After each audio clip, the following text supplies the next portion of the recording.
देखो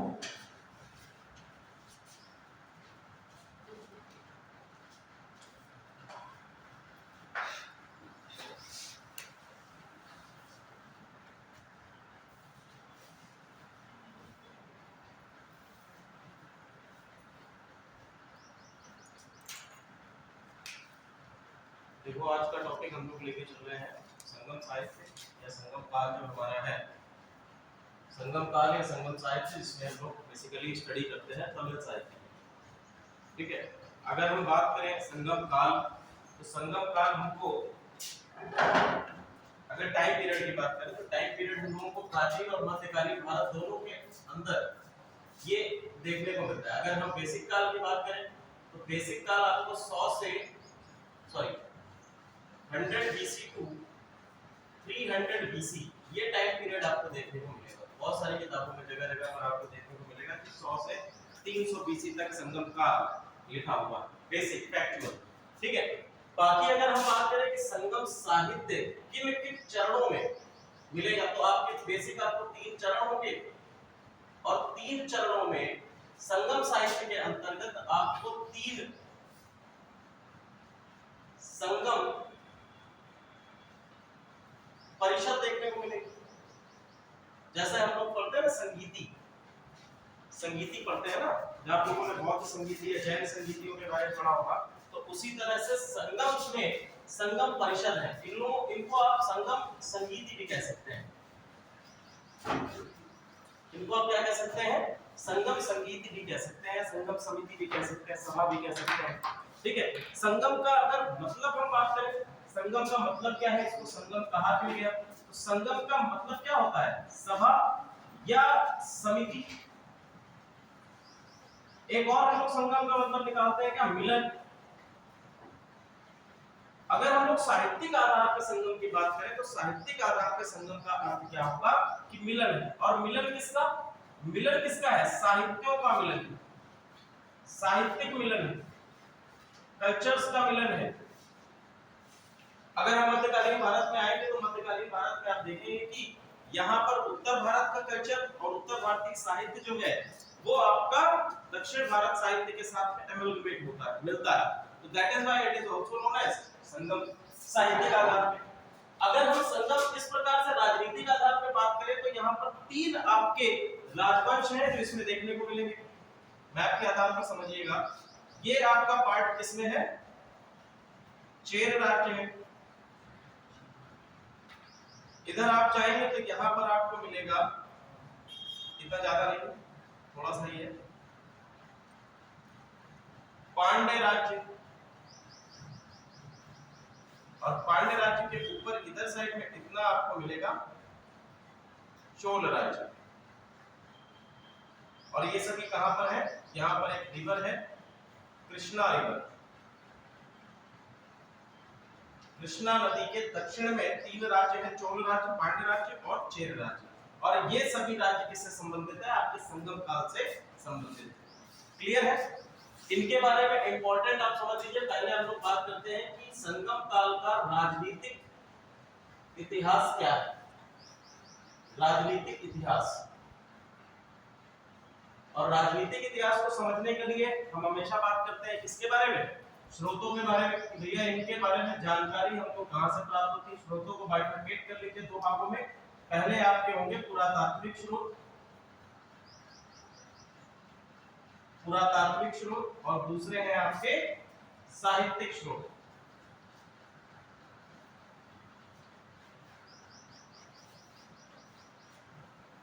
साहित्यिक स्रोत को हम लोग एज इट इज संगम साहित्य पढ़ेंगे तो साहित्यिक स्रोत हमको पता ही चल जाएंगे कौन कौन से हैं। ठीक है, पुरातात्विक स्रोतों में 2 आप लिख लीजिए। पहला है अशोक के शिलालेख,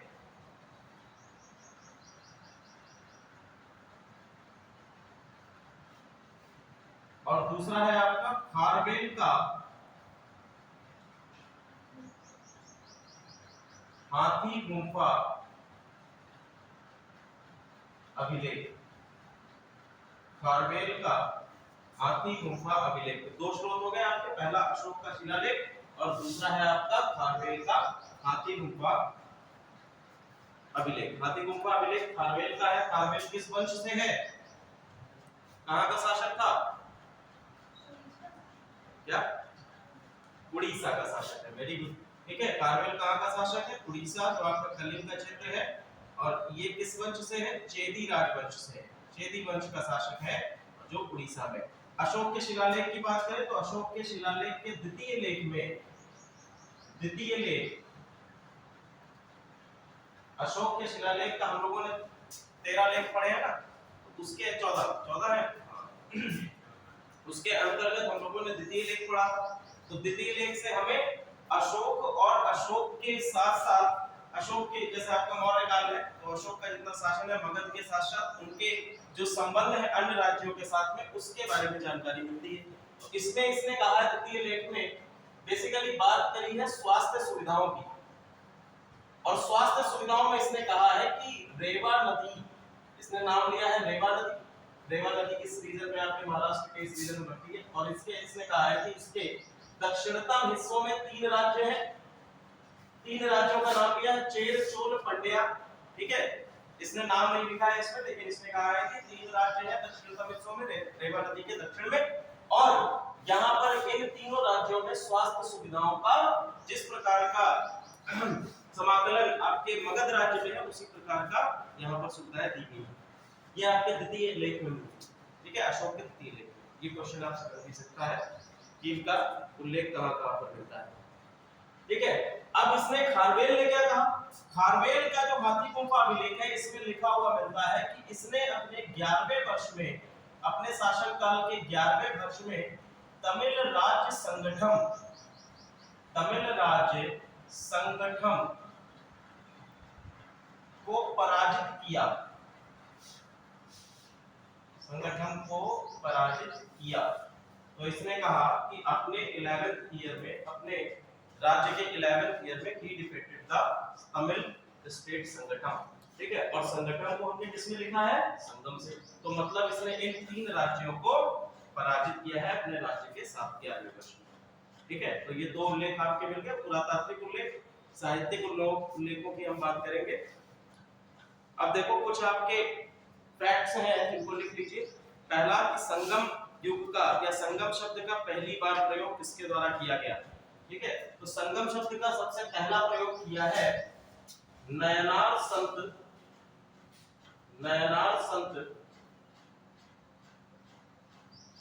अप्पार ने। नयनार संत अप्पार के द्वारा सबसे पहली बार संगम शब्द का प्रयोग किया गया है। ठीक है, इस संघ के लिए, जो आपका चोल, चेल और ये पंड है, इनके संघ के लिए संगम शब्द का प्रयोग अप्पार के द्वारा किया गया। ये कौन है? नयनार संत है। नयनार कौन बोलते हैं? नयनार किस पंथ से बिलोंग करते हैं? क्या? शैव। ठीक है, ये किस पंथ से है? ये शैव पंथ से। और दूसरे आपके कौन है? नयनार से, नयनार के जो अपोजिट है वैष्णव पंथ को मानते हैं अलवर। ठीक है, 2 संत आपके दक्षिण भारत में हमने पढ़े थे। पहले आपके होते हैं नयनार और दूसरे आपके होते हैं अलवर। क्लियर है? आप लोग सब जाते हो भूल। यहां तक कहानी समझ में आ गई?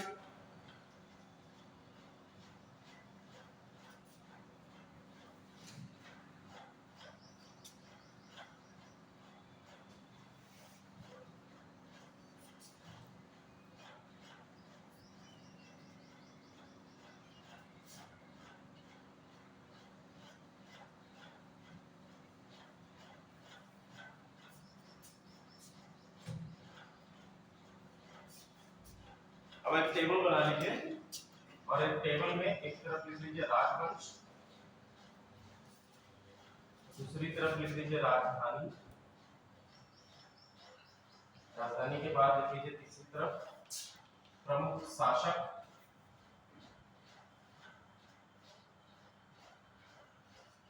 और इनका प्रतीक चिन्ह। प्रतीक चिन्ह कई बार पूछा गया है। राजवंश में पहला आप लिखेंगे चोल राजवंश,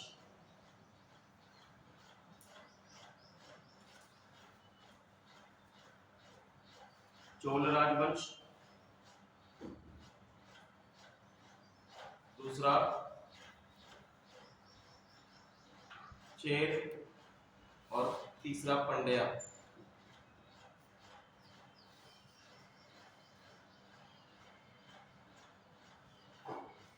तीसरा पंड्या, ठीक है। तो चोल वंश हो गया, चेर वंश हो गया और पंड्या वंश हो गया। ये आपके 3 वंश हैं। इसमें लिखिए इनकी राजधानी, सबसे पहले चेर की राजधानी है वंची। वंची और कई राजधानियां हम लोग पढ़ेंगे, लेकिन मुख्य रूप से आप लोग वंजी राजधानी है। फिर इसके बाद है चोल वंश की है उदयपुर। उदयपुर, ठीक है। चोल वंश की राजधानी है उदयपुर और दूसरी राजधानी है इनकी पुहार। पुहार, उदयपुर और पुहार। प्रमुख शासक इनका लिख लीजिए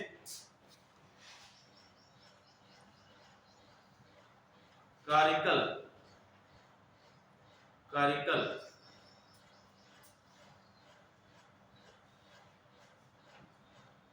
करायकल इसको कहा जाता है। कारिकल इनका प्रतीक चिन्ह लिखिए बाघ।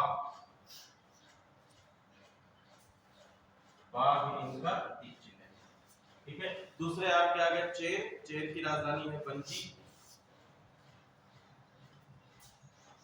वंजी और इनके प्रमुख शासक हैं चेरन सेनगुट्टन। और इनका प्रतीक चिन्ह है धनुष और बाण। धनुष और बाण।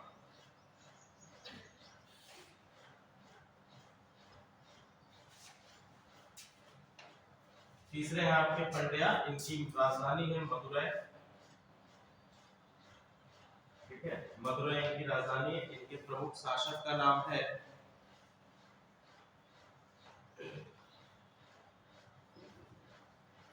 नेटुनचेलियन। नेटुनचेलियन और इनका प्रतीक चिन्ह है मछली। देखो इसमें आपको याद रखने वाली चीज कौन सी है, एग्जाम में जो पूछी जा सकती है। पहले तो आपकी राजधानी हो गई और दूसरा आपका हो गया प्रतीक चिन्ह। प्रतीक चिन्ह आपसे एग्जामिनेशन में पहले पूछा भी जा चुका है कि बताओ भैया चोल राज्य का प्रतीक चिन्ह क्या है। ये आपको याद रखना है कि चोल राज्य का प्रतीक चिन्ह बाघ है, चेर राज्य का प्रतीक चिन्ह धनुष और बाण है और पंड्या राज्य का प्रतीक चिन्ह है मछली। ये प्रतीक चिन्ह आपको अवश्य याद रखने हैं, यहां से आपका पूछा जा चुका है, ठीक है। चलो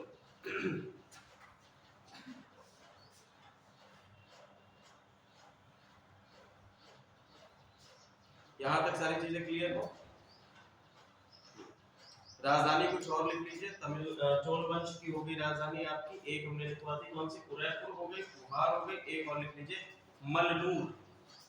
मलनूर, मलनूर। और चेर राज्य में राजधानियां हैं वंजी है, करियूर है और तोंडी। करियूर और तोंडी। देखो आपकी जो आपकी टर्मिनोलॉजी है वो थोड़ा सा इसमें टफ होने वाली है, क्योंकि तमिल भाषा का ये कुछ शब्द है। तो आपको, क्योंकि आप लोग उत्तर पट्टी से बिलोंग करते हैं, उत्तर भारत से, तो ये भाषा थोड़ी सी आपकी टफ होने वाली है। लेकिन जो इम्पोर्टेंट चीजें हैं जो एग्जामिनेशन में पूछी जा सकती हैं वही केवल आपको याद रखना है। बाकी सब चीजों को जो है इतना तवज्जो मत दीजिएगा। बाकी सारी चीजें आप लोग निबंध लेखन में यूज कर सकते हैं। निबंध लेखन में या आपके ऑप्शनल जो होते हैं वहां पर आंसर लिखते समय आप लोग यूज कर सकते हैं। प्रीलिम्स के लिए केवल इतना ही काफी है कि चोल वंश का प्रतीक चिन्ह क्या है, इसका प्रतीक चिन्ह कौन कौन से हैं, ये आपके लिए प्रीलिम्स के हिसाब से। और बाकी आपकी राजधानियां हैं, पंड्या राजधानियां हैं, दो हैं आपकी। एक है आपकी कोरकई और दूसरी आपकी मदुरै, ठीक है। पंड्या राजवंश आपका 2 बार उदय होता है। एक बार आपका 300 तक चलता है, 100 बीसी से 300 बीसी तक है, और दूसरी बार 300 बीसी में इसका पतन हो जाता है। दूसरी बार आप देखेंगे 9वीं शताब्दी में। इनकी राजधानी सेम रहती है मदुरै। पंड्या राजवंश के अधीन ही तीनों संगीतियां हुई हैं, या हम कह सकते हैं कि 3 जो आपकी संगम परिषदें हैं, संगम परिषदें जो हैं वो तीनों संगम परिषदें आपकी किस राजवंश से संबंधित है, पंड्या राजवंश से संबंधित है। एक और आप फैक्ट लिख लीजिए, दक्षिण भारत का प्रथम उल्लेख, दक्षिण भारत का प्रथम उल्लेख, सबसे पहला उल्लेख दक्षिण भारत का कहां पर मिलता है? लिख लीजिए ऋग्वेद।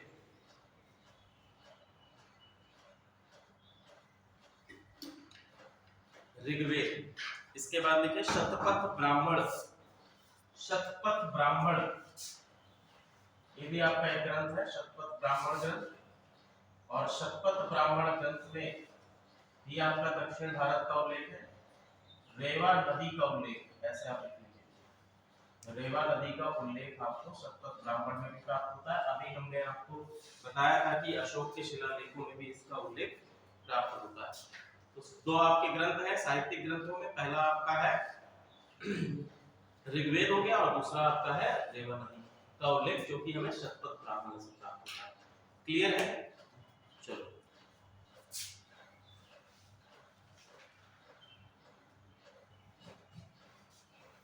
अब टॉपिक डालिए संगम काल के चरण।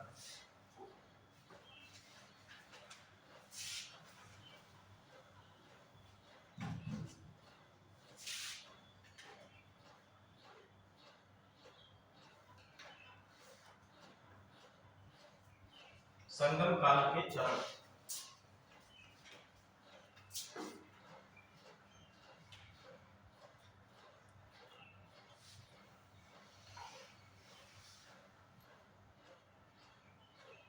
तो हमने आपको बताया था कि संगम काल कितने चरणों में विभाजित है?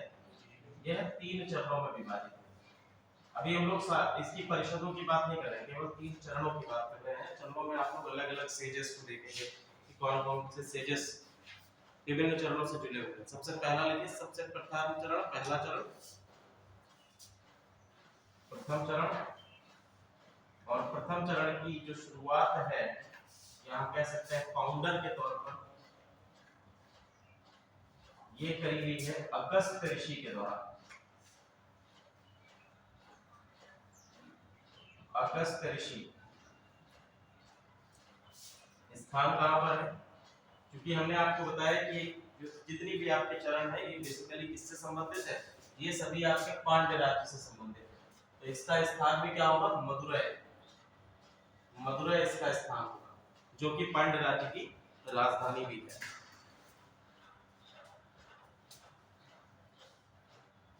इसमें कुछ आपके सेजेस हैं जिनका नाम लिख लीजिए। एक आपके अगस्त हो गए और दूसरे लिखिए मुरुगवेल। मुरुगवेल, मुरुगवेल।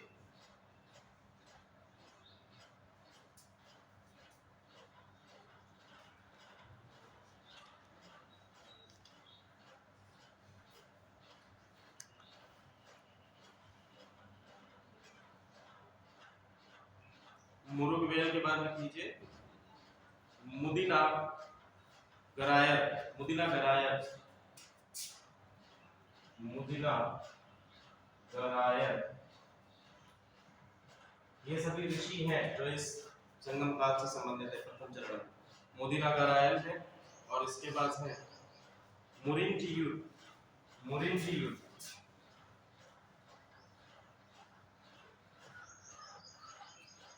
इसके बाद आ जाइए द्वितीय चरण में।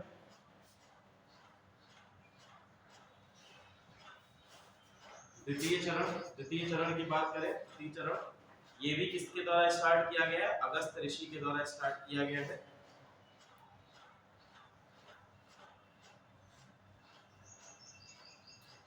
इसमें लगभग 3700 कवियों ने पार्टिसिपेट किया। 3700 पोएट्स इससे संबंधित हैं, इस काल से संबंधित हैं। ठीक है, इस चरण से संबंधित है। इसमें लिख लीजिए कुछ आपके सेजेस हैं, कुछ लेखक हैं, उनके नाम लिख लीजिए। पहले आपके तोल्कापियार। तोल्कापियार, तोल्कापियार हो गए। इसके बाद लिखिए करुंगली। करुंगली,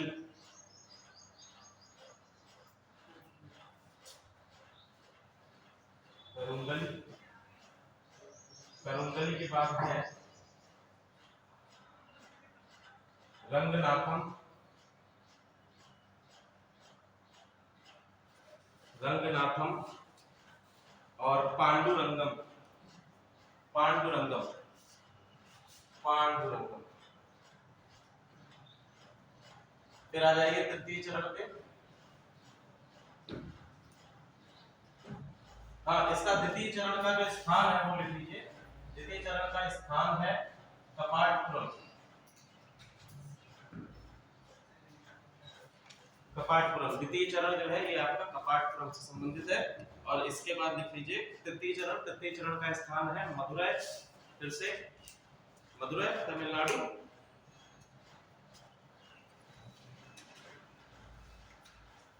और तृतीय चरण का साहित्य ही, तृतीय चरण का स्थान है मदुरै तमिलनाडु में है ये।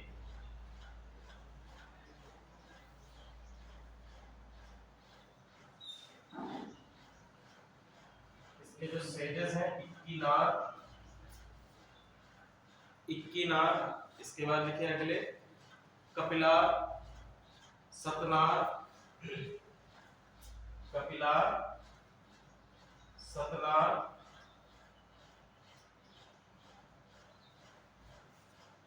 सतनार, इरैनाथ, इरैनाथ, इतने काफी है। अब लिखो संगम परिषद एवं साहित्य, संगम परिषद एवं साहित्य।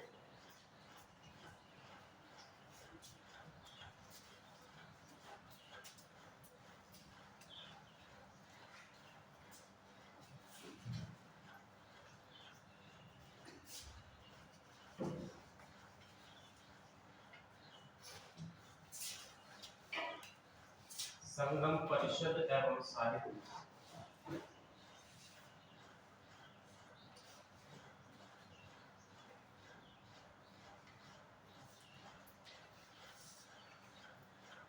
अब देखो, अगर हम संगम परिषद 3 है, संगम साहित्य की बात करें तो संगम साहित्य आपका 2 शैलियों में लिखा गया है।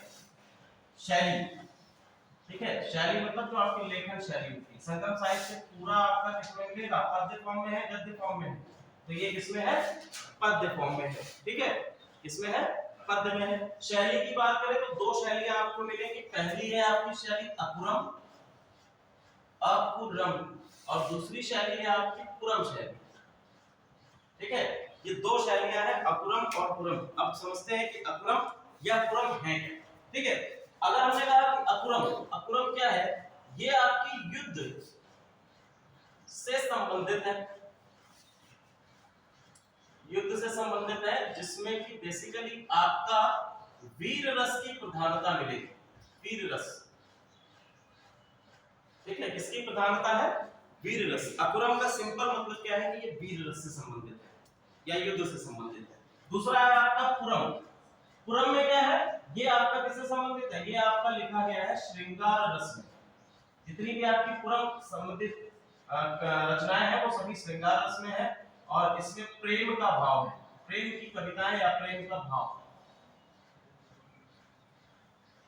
तो 2 शैलियां हैं, कभी भी आपसे पूछा जाता है 2 शैलियां हैं, कौन सी संगम साहित्य की शैली है? तो आपकी पहली अपुरम शैली, दूसरी है आपकी पुरम शैली। अपुरम शैली किससे संबंधित है?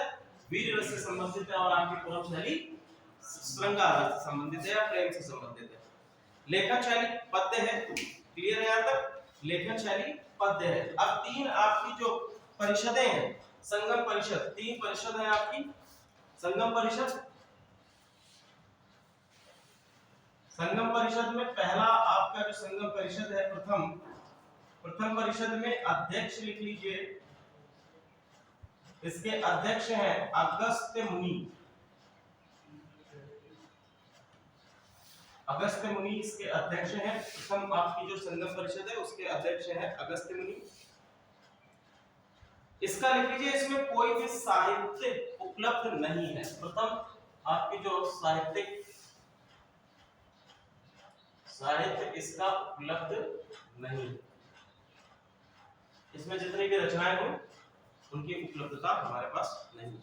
ठीक है, फिर लिख लीजिए द्वितीय, इसका स्थान मथुरा है। प्रथम आपकी जो संगम परिषद है इनका स्थान भी मथुरा है। द्वितीय जो आपकी परिषद है, द्वितीय परिषद के अध्यक्ष भी आपके अगस्त्य मुनि रहेंगे। ठीक है, सेम आपके हैं।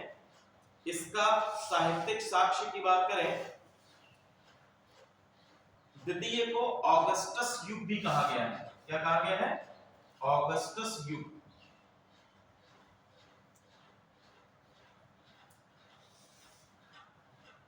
यूरोपियन इतिहास के कारों के द्वारा इसको क्या कहा गया है? ऑगस्टस युग कहा गया है। यूरोप में एक राजा हुआ करते थे किंग ऑगस्टस, जिनके नाम पे अगस्त महीने का नाम पड़ा। ठीक है, मिस्र में, ग्रीस में कि मिस्र में। तो किंग ऑगस्टस के समय साहित्यिक उपलब्धियां यूरोप के क्षेत्र में, जो आपका उधर का क्षेत्र है, वहां पर सर्वाधिक है। तो इस कारण से इसको कंपेयर किया गया है ऑगस्टस युग के साथ। तो इनको कहा गया द्वितीय जो आपका परिषद, द्वितीय आपका जो परिषद है ये काल ऑगस्टस युग है, क्योंकि भारत में, दक्षिण भारत में इस समय सबसे अधिक साहित्यिक उपलब्धियां हुई। ठीक है, इसके अध्यक्ष भी आपके कौन है? अगस्त्य ऋषि है, अगस्त्य मुनि है। ठीक है, कहां पर हुआ? कपाटपुरम में। ये स्थान इसका क्या है? कपाटपुरम।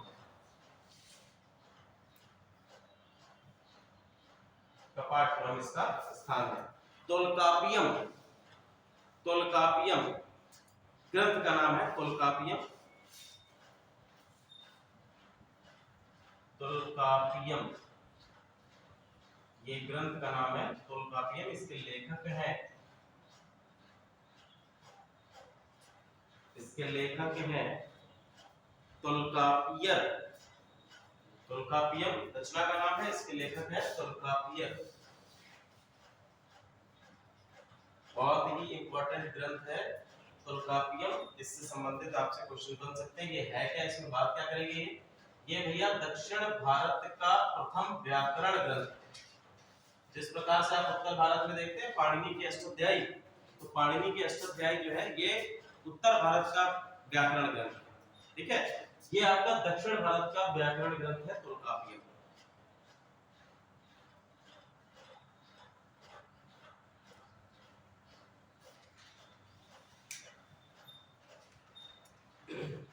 द्वितीय चरण के अंतर्गत, इसमें नोट डाल के आपको लिख लीजिए, द्वितीय चरण के अंतर्गत 2000 कविताओं का, द्वितीय चरण के अंतर्गत 2000 कविताओं का निर्माण किया गया और लगभग इसमें 30,000 पंक्तियां हैं। इन 2000 कविताओं की 30,000 पंक्तियां हैं, जिनको विभाजित किया गया है 8 भागों में। 8 भागों में विभाजित किया गया। क्लियर है? तोलकापियम की और हम लोग व्याख्या करें तो तोलकापियम है, इसमें हमें 8 प्रकार के विवाहों का उल्लेख मिलता है। 8 प्रकार के विवाहों का उल्लेख भी हमें तोलकापियम में मिलता है। 8 प्रकार के विवाह, जो हम लोग 8 प्रकार के हिंदू विवाह की बात करते हैं, तो कौन कौन से आपके 8 प्रकार के विवाह हैं? पहला आपका आर्ष विवाह, दूसरा आपका दैव विवाह,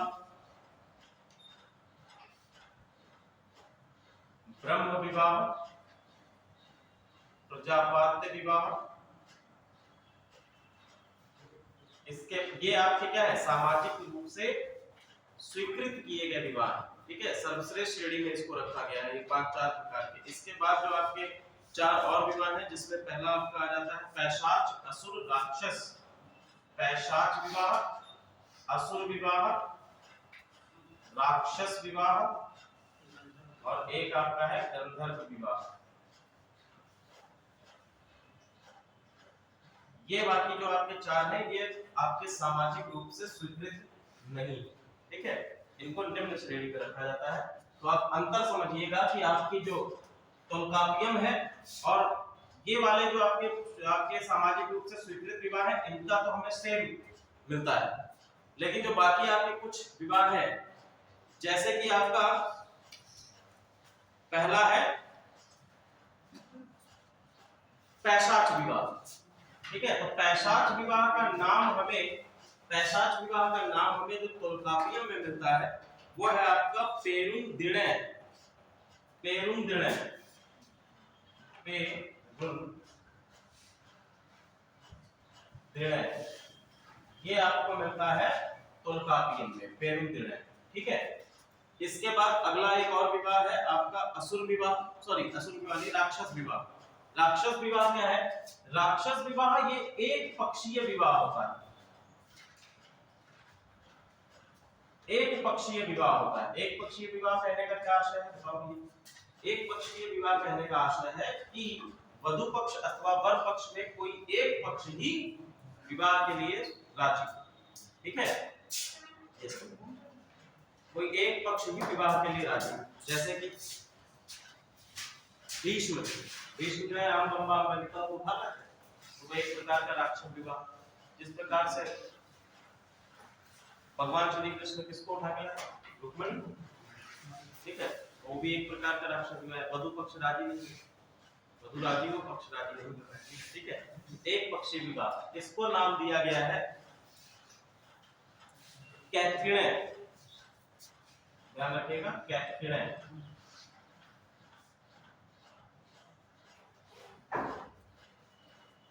ठीक है, ये आपका गंधर्व विवाह आप लोग जानते हैं। गंधर्व विवाह जो आपकी कालिदास की रचना है, शकुंतला का अभिज्ञानम। ठीक है, अभिज्ञान शकुंतलम। तो अभिज्ञान शकुंतलम में गंधर्व विवाह का उल्लेख किया गया है। ठीक है, ये एक प्रकार का लव मैरिज है, प्रेम विवाह है। आगे लिखिए, तो ये आपके डिफरेंसेस हैं। तोल्कापियन में जो 8 प्रकार के विवाह बताए गए हैं, और आप लोग उत्तर भारत में जो हिंदू माइथोलॉजी के अनुसार 8 विवाह बताए गए हैं, उसमें कुछ विवाहों का उल्लेख अलग मिलता है। एक आपका पेरुंदिणय है, वैशाख विवाह, और दूसरा आपका राक्षस विवाह है, कैथकिणय है। बाकी सारे सेम आपको एज इट इज मिलते हैं। ठीक है, चलो इसके बाद एक और द्वितीय, इसका ही उल्लेख है। द्वितीय आपके जो चरण है उसी परिषद में ही है, एक और तोल्कापियन के अलावा है। लिखिए नाम, एतुतकोय। एतुतकोय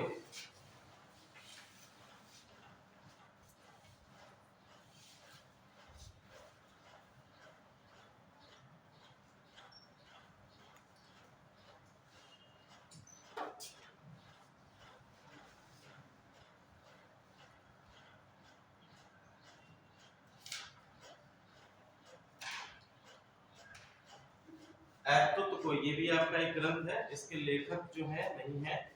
ये ग्रंथ 2 भागों में विभाजित है। पहला है आपका पत्तुपात और पाणी कोनिकल। पत्तुपात और दूसरा है पाणी कोनिकल। पत्तुपात और पाणी कोनिकल ये 2 भागों में विभाजित है। ठीक है, पाणी कोनिकल कड़क्कू लिख लीजिए, पाणी कोनिकल कड़क्कू।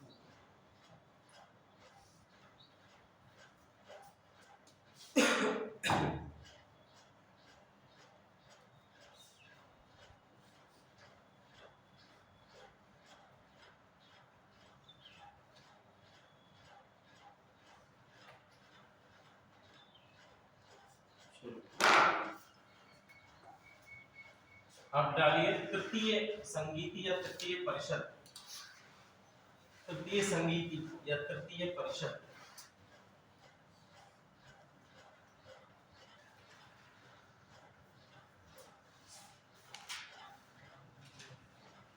पंखा कभी कभी तेज जाता है, बहुत धीमे चलेगा।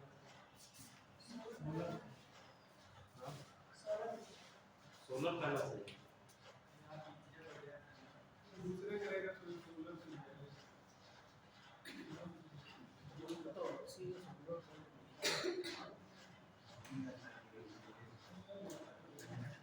तृतीय परिषद। अब तृतीय परिषद में देखिए, अध्यक्ष इसके लिखे नक्कीरर। अध्यक्ष है इसके नक्कीरर।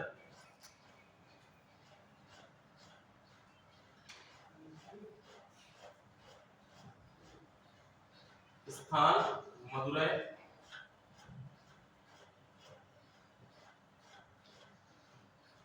तमिलनाडु। मदुरै तमिलनाडु इसका स्थान मिलेगा। और सर्वाधिक उपलब्धता है साहित्य की। तृतीय आपका जो ये तृतीय परिषद है, इसमें साहित्य हमें सबसे अधिक मिलेगा। सर्वाधिक साहित्य जो है सर्वाधिक है, या हम ऐसा भी कह सकते हैं कि संगम काल का सबसे अधिक साहित्य। अगर आपसे ये क्वेश्चन इस तरह से पूछा जाता है कि संगम काल में सर्वाधिक साहित्य किस परिषद का, किस चरण का उपलब्ध है, तो आप लोग कहेंगे कि तृतीय चरण या तृतीय परिषद का सर्वाधिक आपका साहित्यिक साक्ष्य उपलब्ध है। ठीक है, इसमें 8 बेसिक आपके साहित्यिक साक्ष्य हैं, 8 साहित्यों, या हम कह सकते हैं कि 8 आपके संकलनों की रचना की गई है। इसमें कौन कौन से हैं सबके नाम याद रखने की आवश्यकता नहीं है, कुछ आपके नाम आप लिख लीजिए। ठीक है, कुछ आपके जो इंपॉर्टेंट है उनको हम लोग चर्चा कर लेंगे। पहले है आपकी नत्रनय। नत्रनय जो 8 आपके साहित्य बताए गए हैं, पहला है आपका नत्रनय। नत्रनय के बाद है अहनानूर, अहनानूर और पुरनानूर, अहनानूर और पुरनानूर, अहनानूर पुरनानूर। इसके बाद अगला है इत्तुको, इत्तुतोके, इत्तुतोके, मुझे भी नहीं याद, एग्जामिनेशन इतना याद है कि एग्जामिनेशन में दिखेगा तो आंसर हो जाएगा। ठीक है, इत्तुतोके, इत्तुतोके के ये आपका क्वेश्चन पूछा जा चुका है यूपीएससी में कि इत्तुतोके क्या है। ठीक है, इसका आंसर है इत्तुतोके है 8 कविताओं का संग्रह, 8 कविताओं का संग्रह है इत्तुतोके। एक इत्तुतोके पूछा गया है और एक है पत्तुम तोके, पत्तुम तोके। और पत्तुम तोके जो है ये 10 कविताओं का संग्रह है। ये आपसे 2 डिफरेंस पूछे गए थे संगम साहित्य से रिलेटेड। देखो शब्दावली थोड़ी सी कठिन है क्योंकि तमिल भाषा के शब्द हैं ये। ठीक है, पत्तुम तोके कितने हो गए, 5 हो गए, और लिख लीजिए पत्तम पातु, पत्तम पातु,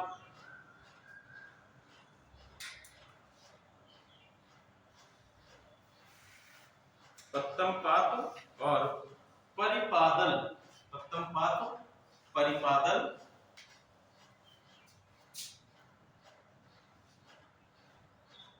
परिपादल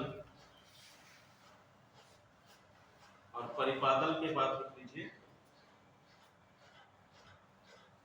कुर्नू तोड़े, कुर्नू तोड़े। ठीक है, तो ये आपके 8 साहित्यिक ग्रंथ हैं जो कि तृतीय संगीति के बेसिक ग्रंथ को मिलते हैं, बेसिक। इसके बाद कुछ और आपके साहित्यिक हैं ग्रंथ जिसमें आप सबसे इंपॉर्टेंट जो आपके एग्जामिनेशन में पूछा भी जा सकता है। देखिए ग्रंथ का नाम कुरल या तिरुनकुरल, तिरुनकुरल, कुरल भी नाम है इसका और कुरल भी नाम है, तो तिरुनकुरल या कुरल।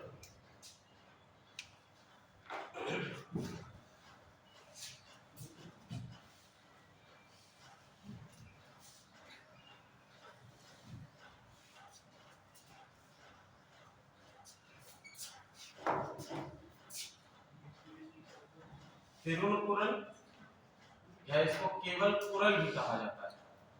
इसके लेखक हैं तिरुवल्लुवर, इसके लेखक हैं तिरुवल्लुवर। अब देखो तिरुनकुरल जो है इनको क्या क्या उपाधियां मिली है, क्या क्या इसको कहा जाता है। ठीक है, तिरुनकुरल को कहा गया है, ये बेसिकली 3 भागों में विभाजित है। पहला भाग है आपका जिसमें कि धार्मिक, जो कि आपका किससे रिलेटेड है, धार्मिक से रिलेटेड है, और ये महाकाव्य है। दूसरा आपका है जिसमें दक्षिण भारत की राजधानी के बारे में बताया गया, सॉरी दक्षिण भारत की राजनीतिक स्थिति, दक्षिण भारत की राजनीतिक स्थिति के विषय में बात की गई है। तीसरा जो आपका भाग है इसका, इसमें बात की गई है प्रेम आधारित काव्य, ठीक है, प्रेम आधारित काव्य, इसको पंचम वेद कहा गया है। इंपॉर्टेंस क्या है, तिरुकुरल को क्या कहा गया है, पंचम वेद कहा गया है। ठीक है, पंचम वेद कहा गया है। यह वेद सॉरी यह जो तिरुकुरल है संगम साहित्य का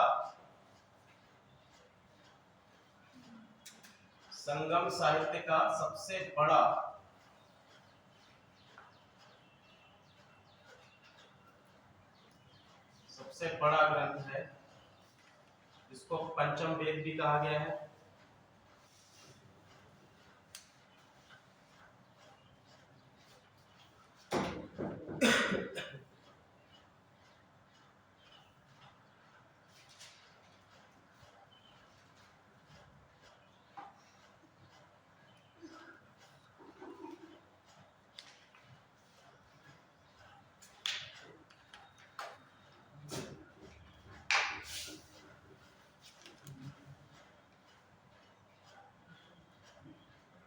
अच्छा, एक क्वेश्चन बताइए, ये आप लोग लिख लीजिए, उत्तर भारत में पंचम वेद किसे कहा गया?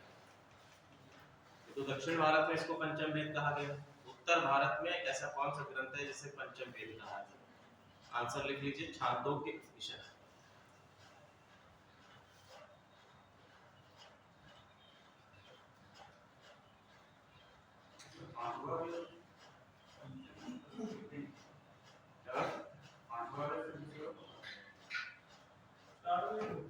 क्या है?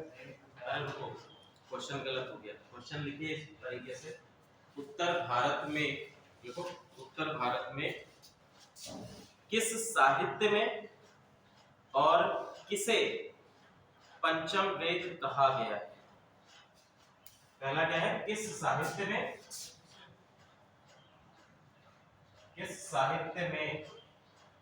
और किसे कहा गया है? ठीक है, पंचम वेद तो किस साहित्य में कहा गया है? तो लिख लीजिए छांदोग्य उपनिषद, छांदोग्य उपनिषद में। और किसे कहा गया है? इतिहास तथा पुराणों, इतिहास तथा पुराणों को पंचम वेद कहा गया है। किसमें कहा गया है? छांदोग्य उपनिषद में कहा गया। किसे कहा गया? इतिहास तथा पुराणों में कहा गया। क्वेश्चन इस तरीके से लिखिएगा कि उत्तर भारत में किस साहित्य में और किसे पंचम वेद कहा गया है? दक्षिण भारत में पंचम वेद हम लोगों ने पढ़ लिया कि भैया आपका तिरुकुरल है, और तिरुकुरल को पंचम वेद कहा गया है। ठीक है, इसके लेखक कौन है? तिरुवल्लुवर है। क्लियर है यहाँ तक? ये 3 भागों में विभाजित है। पहले में आपका महाकाव्य है, जो कि बेसिकली धार्मिक बातों पर बात करता है। दूसरा है आपका दक्षिण भारत की राजनीतिक स्थिति, और तीसरा है आपका प्रेम आधारित काव्य। ये 3 भागों में विभाजित। फिर लिखिए अगले, परिणाम। अगला आपका ग्रंथ है परिणाम। परिणाम के लेखक लिख लीजिए कपिलार। परिणाम के आपके लेखक हैं कपिलार। कपिलार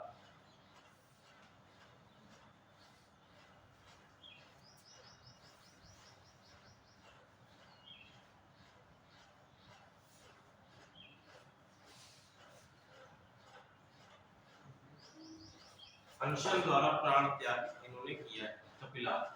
ठीक है, जिस प्रकार से हम लोगों ने देखा था कि चंद्रगुप्त मौर्य के द्वारा एक विधि अपनाई गई थी कि जिसमें अनशन था बेसिकली। ठीक है, कौन सी विधि थी? संलेखना विधि। संलेखना विधि में क्या करना होता है कि आपको बिना भोजन किए तब तक भोजन नहीं करना है, अनशन पर रहना जब तक आपकी मृत्यु हो जाए। तो यहाँ पर कोई विधि नहीं, बेसिकली इन्होंने क्या किया? अनशन द्वारा प्राण त्याग किया कपिलार ने, और इनकी रचना है परिणाम। इसके बाद देखिए ग्लादि। ग्लादि ग्लादि जो है इसके लेखक तो नहीं है, इसमें लिख लीजिए केवल दक्षिण भारत का चिकित्सीय ग्रंथ। दक्षिण भारत का चिकित्सीय ग्रंथ, और ये ऐसा ग्रंथ है जिसमें उत्तर भारत के 4 वेदों का भी उल्लेख है। ठीक है, चिकित्सीय ग्रंथ है जिसमें औषधियों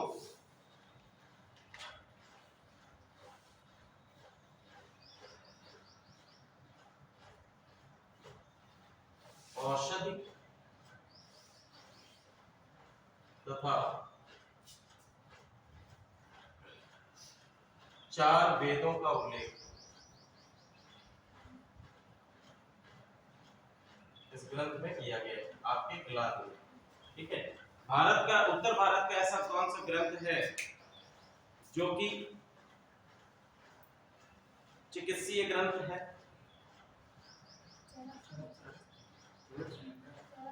चरक संहिता। ठीक है, ध्यान रखिएगा।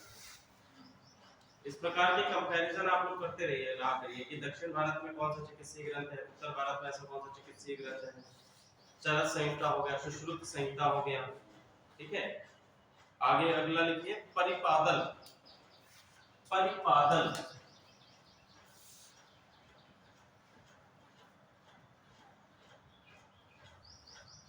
दक्षिण भारत का संगीत ग्रंथ है।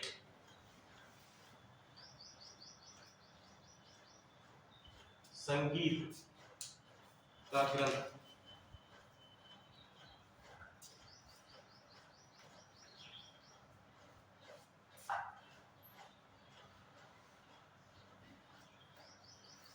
इसके बाद लिखिए दक्षिण भारत की स्त्री लेखिकाएं। स्त्री लेखिकाएं 2 हैं।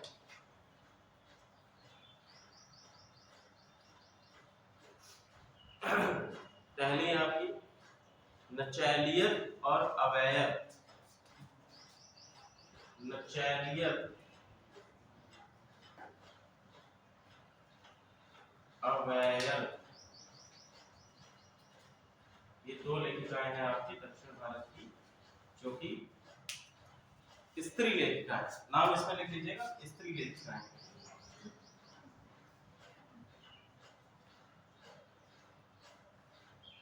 स्त्री लेखिका। ठीक है, इसके बाद देखिए संगम महाकाव्य।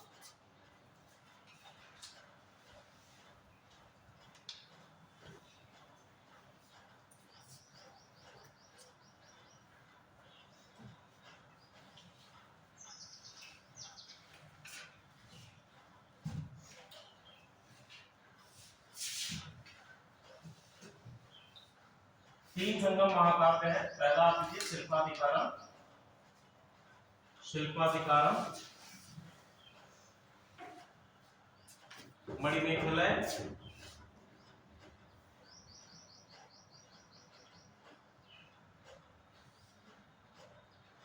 मणिमेखलय और मणिमेखलय के बाद देखिए जीवक चिंतामणि।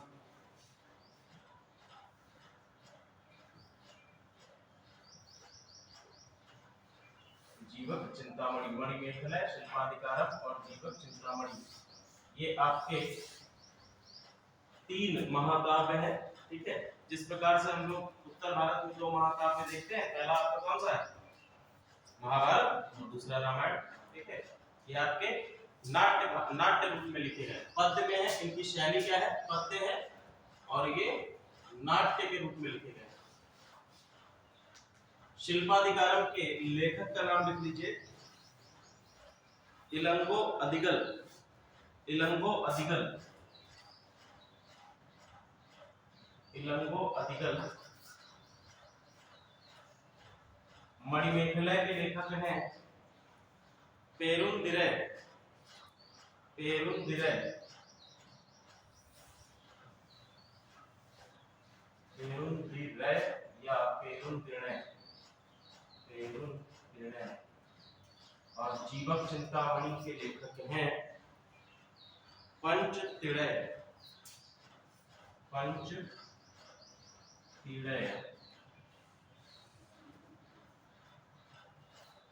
ये जो आपके 2 ग्रंथ हैं, पहला आपका, हाँ बताइए क्या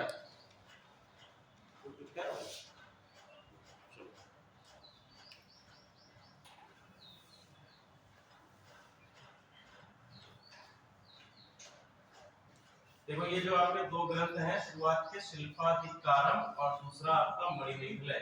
शिल्पाधिकारम को नूपुर की कथा भी कहा गया है। नूपुर की कथा। अब नूपुर की कथा इसको क्यों कहा गया है, इसका क्या कारण है? ठीक है, देखो भैया,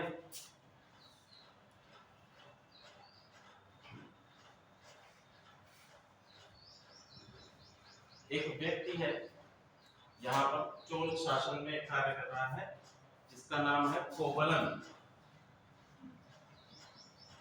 कोवलन, ठीक है। कोवलन की पत्नी है कन्निगी।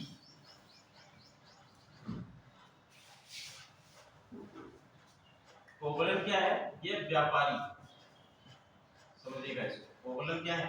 एक व्यापारी है, और ये किस राज्य में? चोल राज्य में अपना शासन, अपना जो है व्यापार करता है, ठीक है। वैश्य आपकी प्रवृत्ति का है, व्यापार करता है।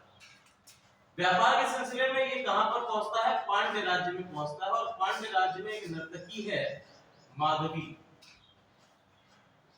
पांड्य राज्य में एक नर्तकी है माधवी। माधवी के प्रेम में हो जाता है, और प्रेम के चक्कर में अपना पूरा व्यापार, जितना धन दौलत अब तक इसने कमाई होती है, वो सभी क्या कर देता है? लुटा देता है कोवलन माधवी को। जब पूरा व्यापार अब खत्म हो चुका है, इसका व्यापार अपना पूरा पैकअप करने के बाद घर वापस आता है, तो कन्निगी इससे कहती है कि अब चूंकि आप गलती तो कर ही चुके हो, तो अपनी एक पायल जो है दे देती है। अपनी एक पायल देती है, और पायल देकर इससे कहती है कि जाइए इसको बेच दीजिए, और बेचने के बाद जो धन मिलेगा उससे अपना व्यापार पुनः शुरू करें। उसी समय पर जो शासक है वहां का, उसकी पत्नी का, जो रानी है, उसकी पत्नी की एक पायल खो जाती है। और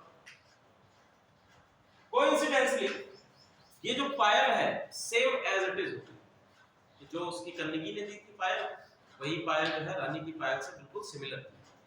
तो जब ये बेचने जाता है तो पहचान लेता है कि तो रानी की पायल चोरी इसी ने करी है। कोवलम जो है इसको पकड़कर राजा के पास ले जाया जाता है। राजा उस समय था सेन उठा, ठीक है। तो इसको ले जाया जाता है पकड़ के, और जब पकड़ के ले जाया जाता है तो वहां पर पहुंचकर ये काफी कहता है कि ये तो पायल मेरी पत्नी की है, आपकी रानी की हो नहीं सकती है। लेकिन राजा इसकी एक भी नहीं सुनते और इसको दंड स्वरूप मृत्युदंड दे दिया जाता है। कन्निगी पहुंचती है। कन्निगी जब पहुंचती है तो कन्निगी दूसरी पायल लेके पहुंचती है कि देखो भैया, ये मेरे पति के निर्दोष होने का सबूत है। और वहीं पर जो है कन्निगी राजा को श्राप दे देती है। ऐसा कहा जाता है कि जो इनकी सतीत्व इतना अधिक था कि उसके कारण जो है राज्य में आग लग जाती है। राजा का जो पूरा महल है उसमें पूरे महल में आग लग जाती है। तो आज भी कन्निगी को पत्नी देवी या देवी कन्निगी के रूप में पूजा जाता है। देवी कन्निगी के रूप में आपके दक्षिण भारत में इनकी पूजा भी की जाती है, ठीक है। तो आप नाम याद रखिएगा। ये पूरा आपका यहाँ तक जो है, अब यहाँ पर कन्निगी जो है देवी के रूप में पूजी जाने लगी। इधर माधवी की बात करें तो माधवी जो है, अब माधवी को जब इस बारे में पता चलता है, माधवी कहती है कि ये मुझसे क्या हो गया, ये तो बहुत बड़ा पाप हो गया। तो इस कारण से माधवी क्या करती है, अपना जो भी नर्तकी का कार्य था वो छोड़कर क्या बन जाती है? बौद्ध भिक्षु बन जाती है। और बौद्ध भिक्षु बनने के बाद की सारी कथा किसमें है? मणिमेखला है। तो क्वेश्चन आपसे ये भी बन सकता है कि बताइए शिल्पाधिकारम का पूरक ग्रंथ कौन सा है? शिल्पाधिकारम का पूरक ग्रंथ कौन सा है? तो शिल्पाधिकारम का पूरक ग्रंथ कौन सा है? मणिमेखला है, ठीक है। जिसमें आपको, इसमें आपको कथा किसकी मिलेगी? कोवलम कन्निगी की। और यहाँ पर आपको मणिमेखला में कथा किसकी मिलेगी? माधवी की कथा मिलेगी कि बौद्ध भिक्षु बनने के बाद माधवी क्या। दूसरा आपसे क्वेश्चन इस प्रकार का बन सकता है कि शिल्पाधिकारम पूरा पूरा आधारित है आपका जैन पंथ पर,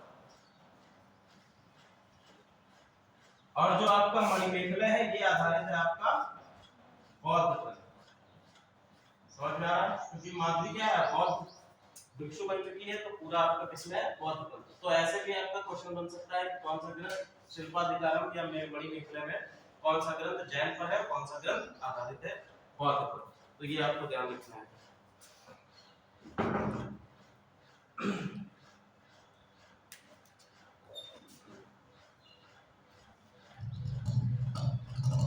शिल्पाधिकारम के लेखक जो है इलंगो अदिगल, इनको एक उपाधि मिली है, उपाधि लिख लीजिए, सन्यासी राजकुमार।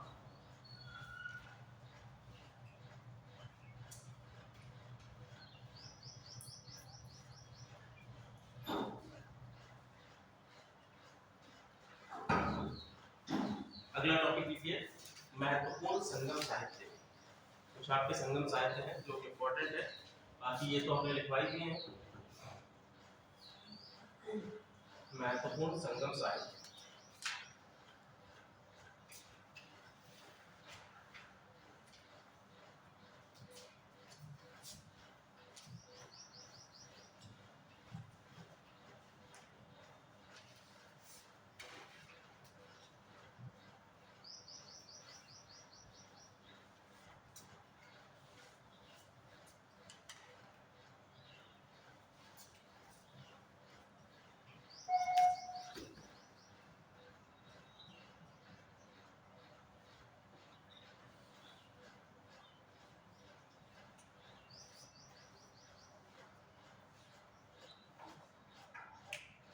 कितने बच्चे ऐसे बैठे हुए हैं जो इस बार यूपीएससी यूपीपीसीएस का और यूपीएससी दोनों का एग्जाम देंगे? एक आप दे रही हो, यूपीपीसीएस दे रही हो, ठीक है, और उधर आप भी दे रहे हो। पीसी आईएएस का वाला भरा है यूपीएससी का, ठीक है। सेंटर कहाँ आया तुम्हारा पीसीएस का?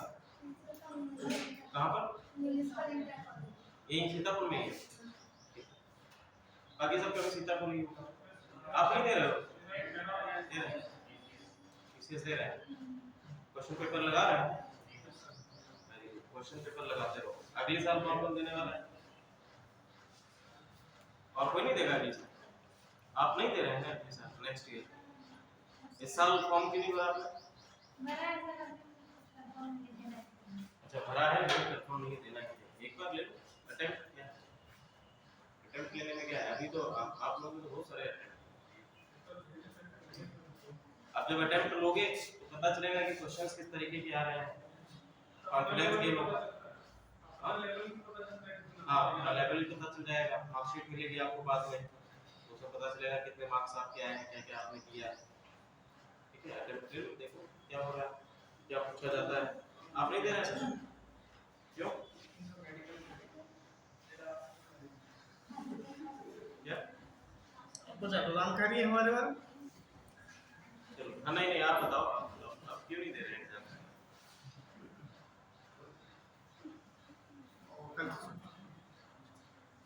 फॉर्म नहीं भरा? चलो नेक्स्ट ईयर जो है फॉर्म भर लीजिएगा।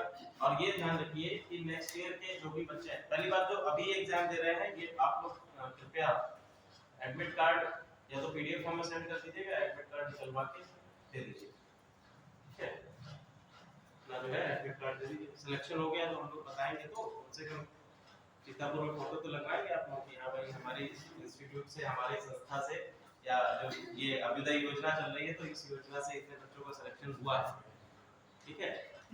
तो इस प्रकार से अच्छा रहेगा, वो आप लोगों के लिए भी अच्छा रहेगा। अगले वर्ष के लिए जो अगले वर्ष देना चाहते हैं, क्योंकि नया सत्र अगले वर्ष से शुरू हो रहा है, अगले वर्ष के लिए आप लोग अभी से अपनी स्ट्रेटजी प्लान करना शुरू कर दीजिए कि हमारा पूरे वर्ष का, देखो ये एग्जामिनेशन ऐसा होता है, यूपीएससी या यूपीपीसीएस सिविल सर्विसेज के जितने भी आप एग्जामिनेशन देते हैं, ये एग्जामिनेशन ऐसा होता है कि बहुत ही एग्जॉस्टिंग एग्जामिनेशन, आपकी एनर्जी को, आपके आत्मविश्वास को ये पूर्ण रूप से टेस्ट करता है,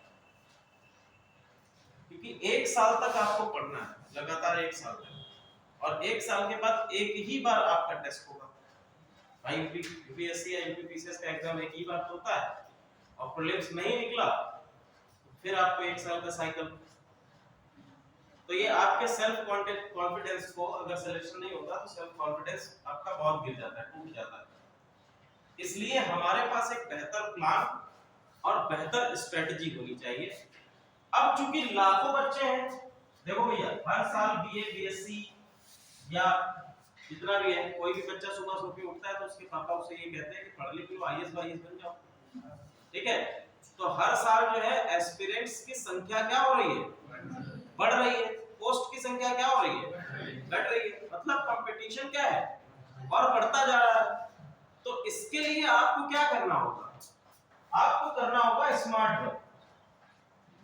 भाई आप अगर गधों की दौड़ में शामिल हो जाएंगे तो उससे कोई फायदा नहीं। आपको शामिल होना है घोड़ों की दौड़ में। और घोड़ों की दौड़ में शामिल होने के लिए आपको हार्ड वर्क की जगह क्या करना होगा, स्मार्ट वर्क करना होगा। हार्ड वर्क तो घोड़े गधे के करते हैं, आपको करना क्या है, स्मार्ट वर्क करना है। स्मार्ट वर्क करना क्यों है, बिकॉज सिलेबस इज अनलिमिटेड। अगर आप लोग बात करें कि भैया सिलेबस पढ़ना क्या है, सिलेबस तो बहुत वास्ट है। सिविल सर्विसेज का पढ़ने जाएंगे तो कभी कोर्स ही नहीं कंप्लीट होगा। आप लोग खुद से भी अगर पढ़ना चाहेंगे तो कभी कोर्स कंप्लीट नहीं कर पाएंगे, ठीक है।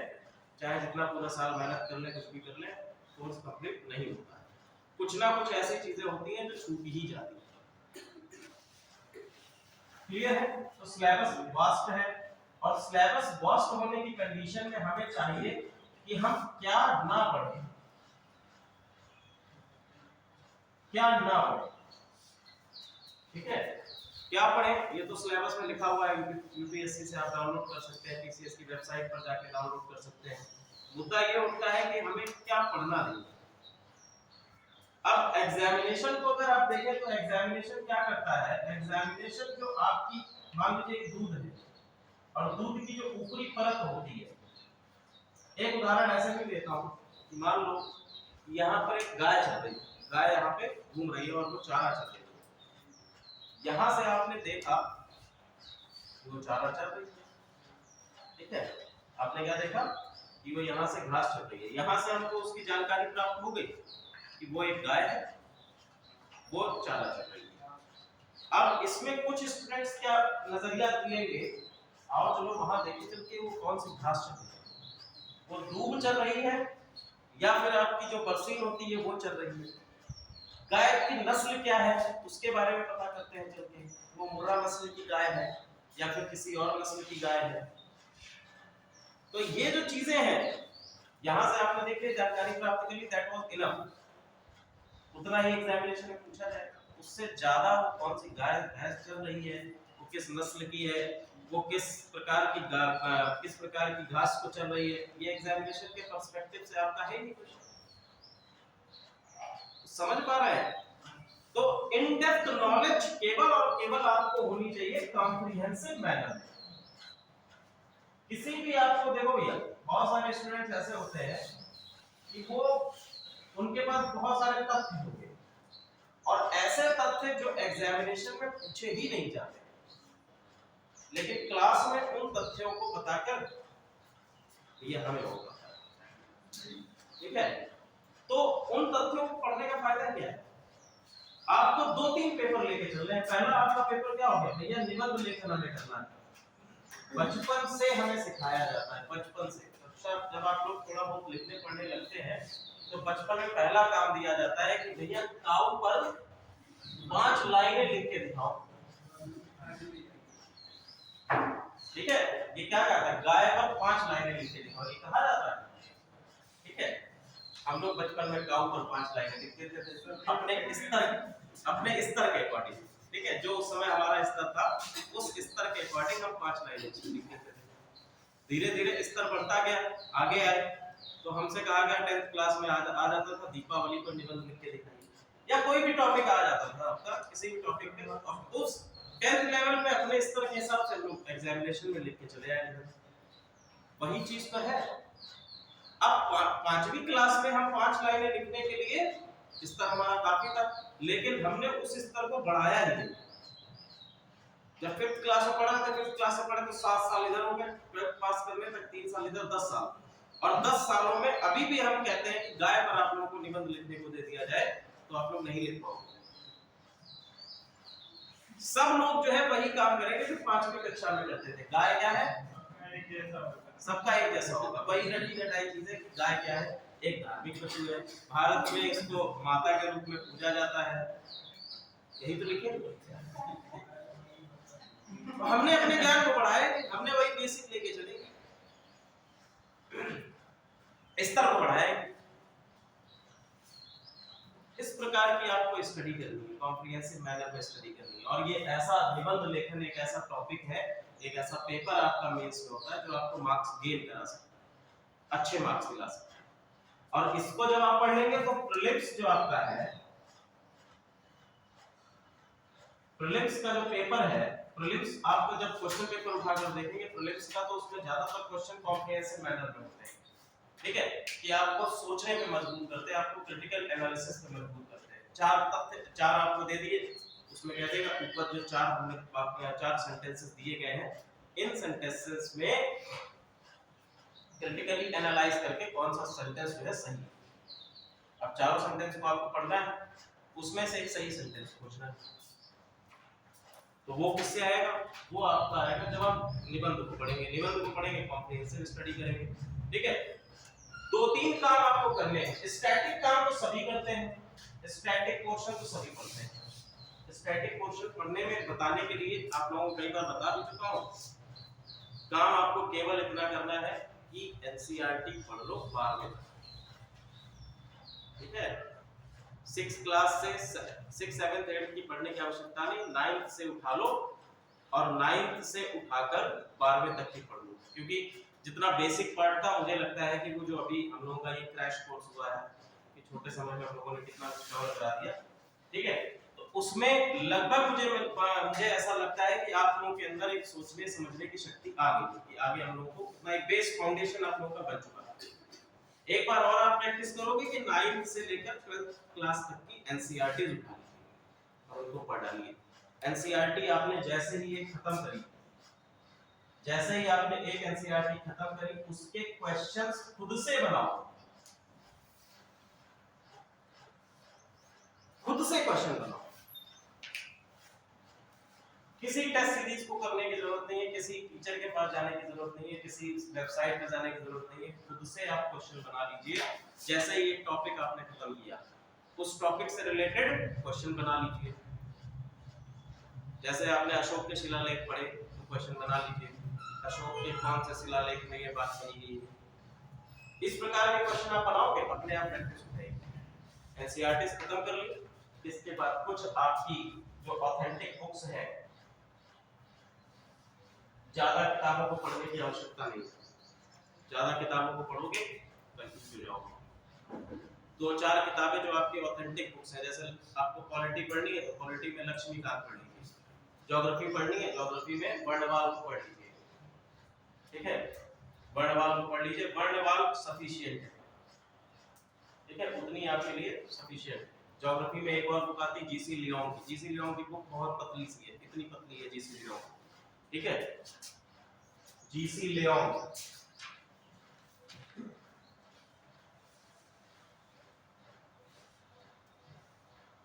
क्लियर है?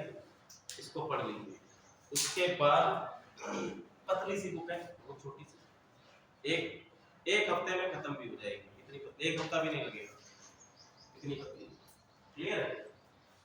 इतना पढ़ लिया आपने, इतना कर लिया, इसके बाद आपको करना क्या है, केवल और केवल एडिटोरियल्स,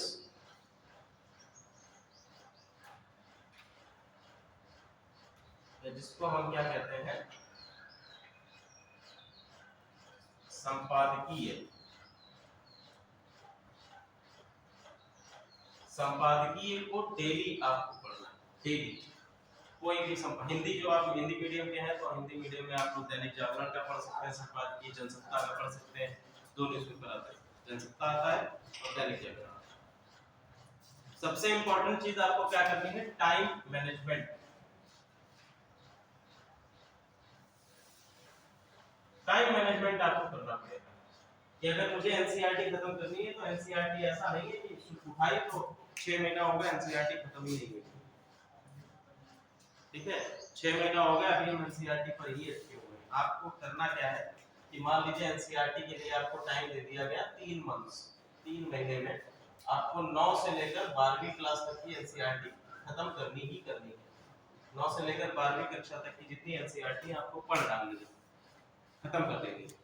और पढ़ने के साथ साथ इसमें बहुत ज्यादा नोट्स बनाने की आवश्यकता नहीं है, आप क्वेश्चन करते रहिए, खुद से क्या करेंगे, क्वेश्चन बनाते जाएंगे, उसका फायदा आपको मिलेगा।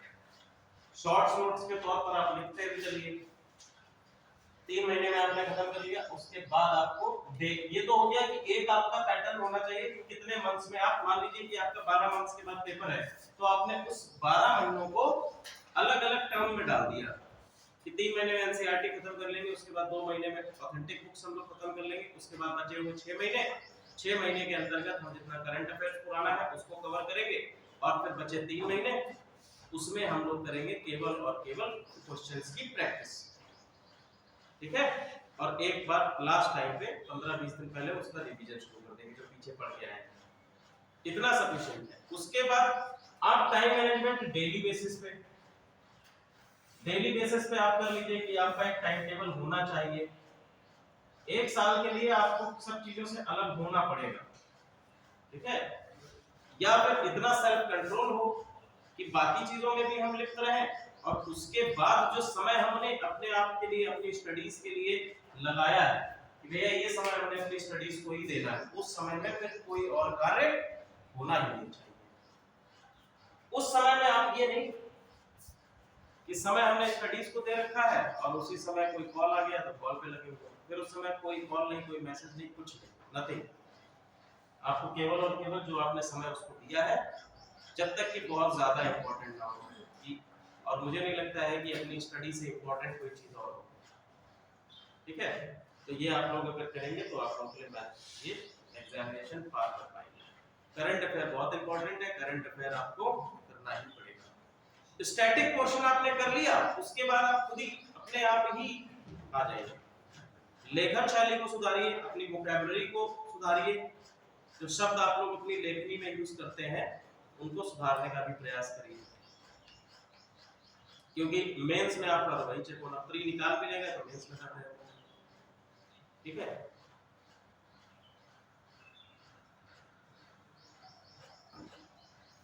उत्तर लिखने की कला को डेवलप करिए। जो है आप जाकर ऑनलाइन जो है सर्च करिएगा, या मैं भेज दूंगा, जो पुराने स्टूडेंट्स हैं उनकी कॉपीज आपको मिल जाएंगी, ठीक है। जो आरटीआई के माध्यम से कॉपीज निकलवाई जाती है, तो आरटीआई के माध्यम से जो कॉपी निकलवाई जाती है वो पब्लिश कर दी जाती है, कुछ स्टूडेंट डाल देते हैं, वो आपको मिल जाएंगे, मैं भेज भी दूंगा। मैंने कुछ आंसर्स लिखे हैं, उनकी मैं कॉपी आप लोगों को भेज दूंगा, ठीक है, कि आंसर को किस तरह से फ्रेम करना है। चलो हम लोग क्या बात कर रहे थे, महत्वपूर्ण संगम साहित्य। पहला लिखिए पेरिये पुराणम जी।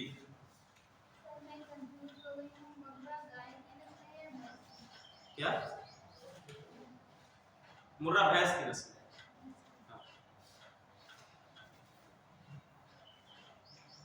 लिखिए पेरिये पुराणम।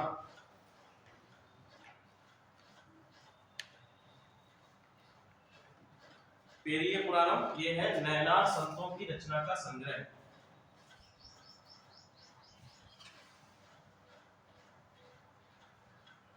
नयनार संतों की रचना का संग्रह।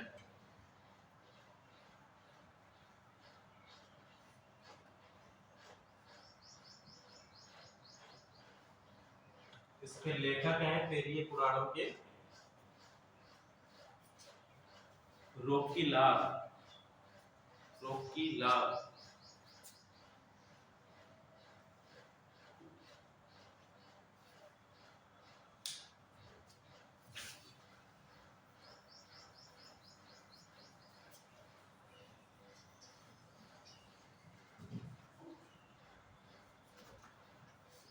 हिस्ट्री में अगर एनसीईआरटी आप लोग पढ़िएगा तो पुरानी वाली पढ़िएगा, नई वाली एनसीईआरटी का कुछ नहीं रहेगा, सब खत्म कर दिया, सब निकाल दिया। इसके बाद देखिए वीर शैलियम, या फिर तमिलनाडु बोर्ड की एनसीईआरटी निकाल लीजिएगा, तमिलनाडु बोर्ड की, या जो आती है इग्नू की बुक्स आती है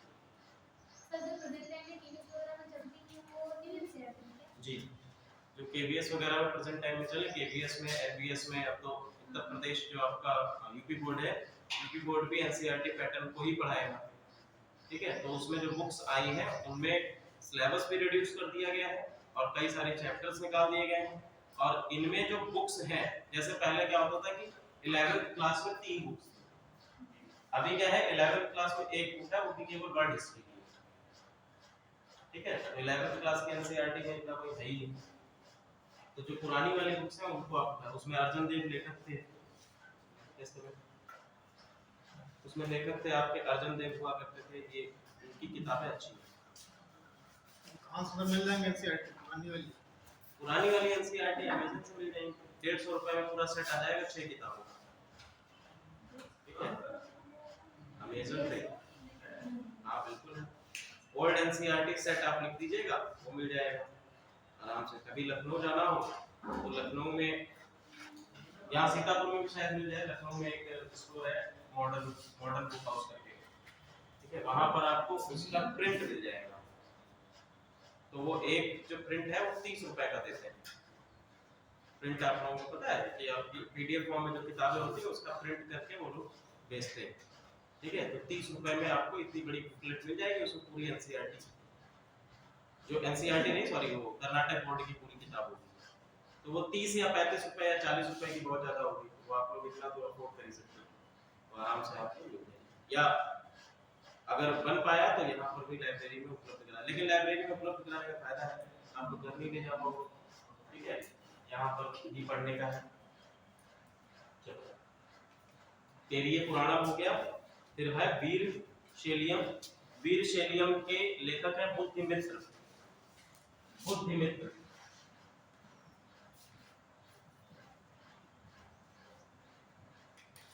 बुद्धिमित्र, और ये एक व्याकरण ग्रंथ है।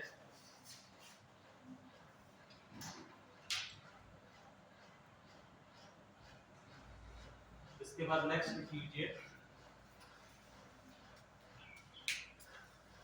नंदी कलंबकम। नंदी कलंबकम, नंदी कलंबकम, इसके लेखक लिख लीजिए नंदीवर्धन,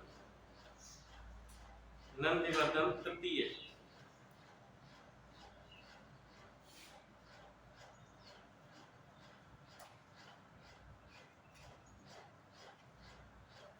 और लिखिए ओट्टल कोट्टू। ओट्टल कोट्टू,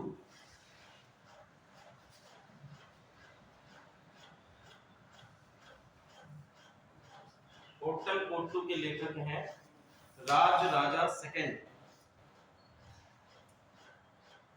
राज राजा सेकंड,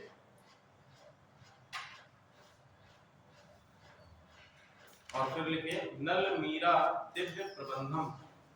नल मीरा दिव्य प्रबंधम, दिव्य प्रबंधम।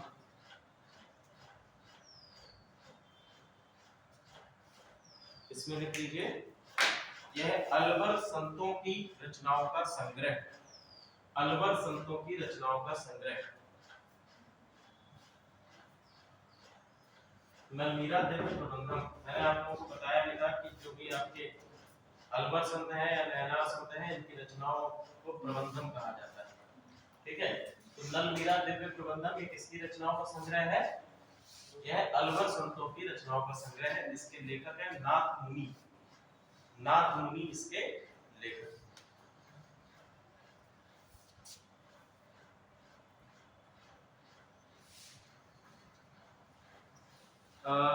जो आपका कुरल था, कुरल, कुरल का अंग्रेजी में अनुवादक का नाम लिख लीजिए, ये क्वेश्चन पूछा जा चुका है। अनुवादक का नाम है कोस्टांजो बेस्ची। कोस्टांजो बेस्ची।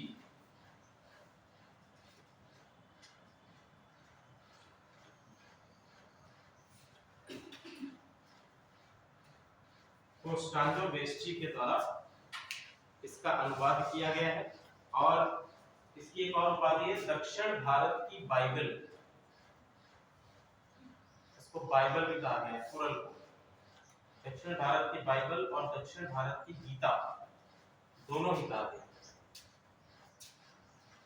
गीता और बाइबल, क्योंकि इसका प्रथम पार्ट जो है वो धार्मिक, धर्म पर आधारित है, ठीक है, धार्मिक विषयों पर है। तो that is why it is known as दक्षिण भारत की बाइबल और दक्षिण भारत की गीता। ये दो इसमें इसको उपाधियां दी गई हैं, किसको? कुरल को, तिरुकुरल या कुरल को, ये दो उपाधियां दी गई हैं।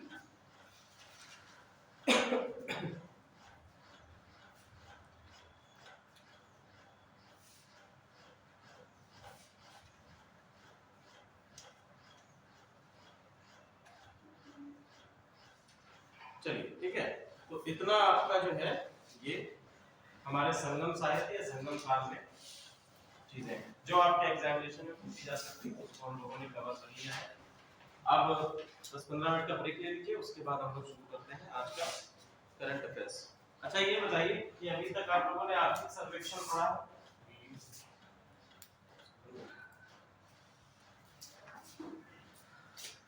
जाएगा